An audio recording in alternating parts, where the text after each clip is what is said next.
മാസങ്ങളായി തുടരുന്ന ഗാസ യുദ്ധത്തിന് വിരാമമിട്ടുകൊണ്ട് അമേരിക്കൻ പ്രസിഡന്റ് ഡൊണാൾഡ് ട്രംപ് ചരിത്രപരമായ 20 ദിന സമാധാന പദ്ധതി പ്രഖ്യാപിച്ചു. ഹമാസിന്റെ സമ്പൂർണ്ണ നിരായുധീകരണവും ഇസ്രായേൽ സൈന്യത്തിന്റെ ഘട്ടം ഘട്ടമായുള്ള പിന്മാറ്റവുമാണ് പദ്ധതിയുടെ പ്രധാന ലക്ഷ്യം. മാസങ്ങളായി തുടരുന്ന ഗാസ യുദ്ധത്തിന് വിരാമമിട്ടുകൊണ്ട് അമേരിക്കൻ പ്രസിഡന്റ് ഡൊണാൾഡ് ട്രംപ് ചരിത്രപരമായ 20 ദിന സമാധാന പദ്ധതി പ്രഖ്യാപിച്ചിരിക്കുകയാണ്. ഹമാസിന്റെ സമ്പൂർണ്ണ നിരായുധീകരണവും ഇസ്രായേൽ സൈന്യത്തിന്റെ ഘട്ടം ഘട്ടമായുള്ള പിന്മാറ്റവുമാണ് പദ്ധതിയുടെ പ്രധാന ലക്ഷ്യം. ട്രംപിന്റെ ബോർഡ് ഓഫ് പീസ് രൂപീകരിച്ച ഈ കരാറ് മിഡിൽ ഈസ്റ്റിൽ ശാശ്വത സമാധാനം ഉറപ്പാക്കുന്നതിൽ വലിയൊരു വഴിത്തിരിവാണെന്നാണ് വിലയിരുത്തപ്പെടുന്നത്. ട്രൂത്ത് സോഷ്യലിലെ ഔദ്യോഗിക കുറിപ്പിലൂടെയാണ് ട്രംപ് ഈ നിർണായക പ്രഖ്യാപനം പുറത്തുവിട്ടത്. പുതിയ പദ്ധതി പ്രകാരം ഗാസയിൽ ഹമാസും മറ്റ് സായുധ സംഘങ്ങളും പൂർണ്ണമായി നിരായുധീകരിക്കപ്പെടും.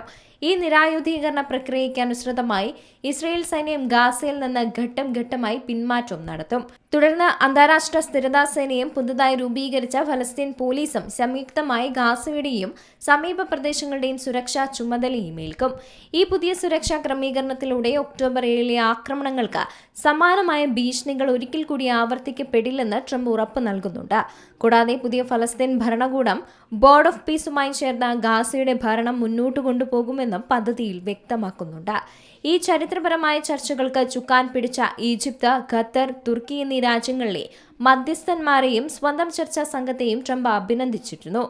കൊയ്റോയിൽ നടന്ന ചർച്ചകളിൽ പുരോഗതി ഉണ്ടായതായും ഹമാസ് ഔദ്യോഗികമായി സംഘർഷം അവസാനിപ്പിക്കാനുള്ള കരാറിലെത്തിയതായി സ്ഥിരീകരിച്ചിട്ടുണ്ടെന്നും റിപ്പോർട്ടുകൾ വ്യക്തമാക്കുന്നു. എന്നിരുന്നാലും കരാറിനെക്കുറിച്ച് ഇസ്രായേലിന്റെ ഭാഗത്തു നിന്ന് പൂർണ്ണമായ അംഗീകാരം വരാനിരിക്കുന്നതേയുള്ളൂ. ഗാസയിൽ ഇപ്പോഴും സംഘർഷങ്ങളും ആക്രമണങ്ങളും തുടരുന്നതിനിടയിലാണ് സമാധാനത്തിനായുള്ള ഈ നിർണായക നീക്കം പുറത്തു വന്നിരിക്കുന്നത്. International desk, C Malayalam news. ഏറ്റവും പുതിയ വാർത്തകളും വിശേഷങ്ങളും വിരൽത്തുമ്പിലറിയാൻ സി മലയാളം ന്യൂസ് എല്ലാ ഡിജിറ്റൽ പ്ലാറ്റ്ഫോമുകളിലും ലഭ്യം.